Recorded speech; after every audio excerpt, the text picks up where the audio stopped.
ஆதி சதுர்வேதங்கள் ஓதும் பரஞ்சோதியே எங்கள் அச்சனார் கோவில் அரசே. நம்புவோர்க்கு உபகாரி என்பதில் இவரன்றியில் நாட்டில் ஓர் தெய்வம் யார்கான். ஆதி சதுர்வேதங்கள் ஓதும் பரஞ்சோதியே எங்கள் அச்சனார்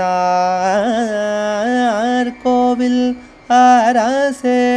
சுவாமியே சரணமையப்பா.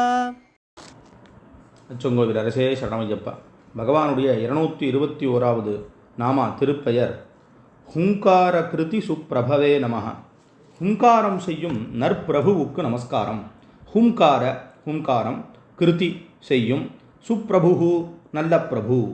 ஹும் அப்படிங்கிறது தசமகா வித்யையில் 6வது தேவியினுடைய பீஜாட்சரம். நிறைய தேவிகளுக்கு இந்த பீஜாட்சரம் சொல்லப்பட்டிருக்கு. இதற்கு தேனு பீஜம்னும் பேர். அதே மாதிரி இந்த ஹுங்கிறதான அக்ஷரம் அப்புறம் இன்னும் சில அக்ஷரங்களை சேர்த்து சொன்னால் அது அஸ்திரப்பிரயோக மந்திரம்னு சொல்கிறதாக இருக்குது. அதை உச்சரித்த மாத்திரத்திலே எதிரிகள்லாம் இல்லாமல் போயிடுவார்கள்னு இருக்குது. சாஸ்தா ஹுங்காரத்தினாலே கம்படாசுரனை அழித்ததாக சாஸ்தா மூலமந்திர சதி 223வது திருப்பெயர் சொல்கிறது. ஹுங்காரத்வஸ்த கம்பராய நமஹா அப்படின்னு.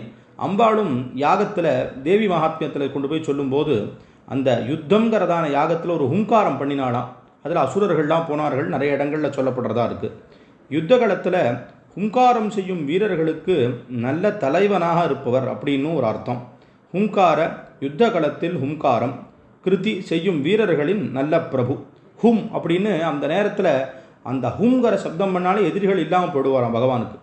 பகவர்களை அழிக்க துடித்து ஹுங்காரம் செய்யும் பூத சைன்ய வீரர்களை தலைமை தாங்கி நடத்தும் சிறந்த சேனாதிபதின்னும் ஒரு அர்த்தமானது இந்த நாமாவுக்கு தெரியறதாக இருக்குது.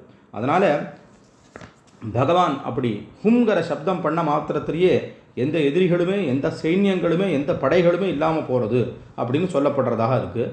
மந்திரசாஸ்திரத்தினுடைய விசேஷமான அர்த்தங்களும் இதில் சேர்ந்ததாக இருக்குது. அச்சங்கோவில் அரசே சரணமையப்பா. அச்சனார் கோவில் அரசே. சுவாமியே சரணமையப்பா.